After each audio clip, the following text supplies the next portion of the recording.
अस्सलाम वालेकुम रहमतुल्लाह।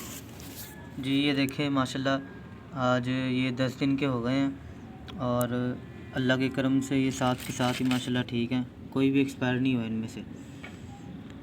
मैं आपको दिखाता हूँ कि इन्होंने आज ना अपनी आंखें भी खोल ली हैं माशाल्लाह, और एक एक करके मैं दिखाता हूँ आपको इनकी आंखें खुली है। पहले ये देखें,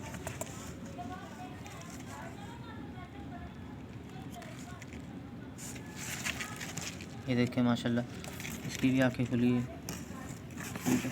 और इसने भी आंखें खोल ली हैं, ठीक है। और ये वाइट वाले माशाल्लाह इनकी आंखें तो रेड है, रेड आइज हैं सारे।